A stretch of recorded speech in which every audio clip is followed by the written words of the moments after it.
আবারও চুরিকাণ্ড ধর্মনগরে। উদ্বিগ্ন ধর্মনগরের সাধারণ মানুষ।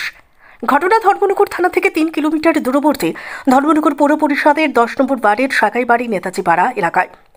জানা গেছে, ঘরের পেছনের গ্রিল ভেঙে ভেতরে ঢুকে ঘরের দরজা ভেঙে চুরি করে চোরেরা। বাড়ির মালিক প্রাণগোপাল দেব অবসরপ্রাপ্ত সরকারি কর্মচারী এবং স্ত্রী কস্তুরী ঘোষ বর্মন একজন পিডব্লিউডি কর্মচারী। সোমবার তাদের একমাত্র ছেলে প্রান্তিক দেবের জন্মদিন ছিল। এই সুবাদে রবিবার রাত প্রায় 7:30 নাগাদ বাড়ির মালিক প্রাণগোপাল দেব বাজারে চলে যান এবং ওনার স্ত্রী চলে যান নিমন্ত্রণ করতে। তারা 8:45 নাগাদ বাড়িতে এসে দেখতে পান বাড়ির সামনের দরজা খোলা। ভেতরে ঢুকে তাদের চক্ষু চড়ক গাছ। ঘটনার খবর পেয়ে রাতেই বাড়িতে পৌঁছায় পুলিশ এবং ঘটনার তদন্ত শুরু করে। সন্ধ্যা রাতে চুরি। এই ঘটনায় মানুষের মধ্যে যেমন আতঙ্ক সৃষ্টি হয়েছে, তেমনি সাধারণের মধ্যে দেখা দিয়েছে চাঞ্চল্য। আধা ঘন্টা করছিল সে আমরা ঘরে নাই মিসেস আলবার চারা তার আগামীকালকে বার্থডে দিকে বাইরেছে একটা ইনভাইট করার লেগে।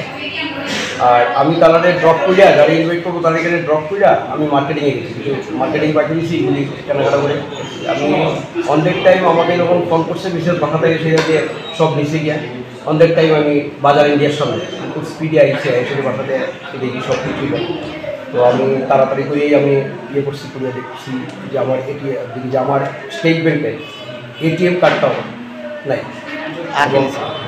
আর তো সোনা নিচে, সোনা পোড়াটাই নিচে নেয়ার অ্যাবাউট 7 থেকে 8 বলি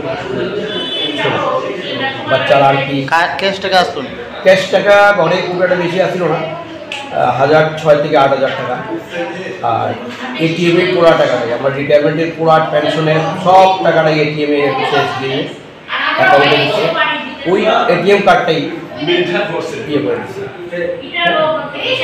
ধর্মনগর থেকে অক্ষতি মজুমদারের রিপোর্ট, সত্যের খোঁজে 24 ঘন্টা।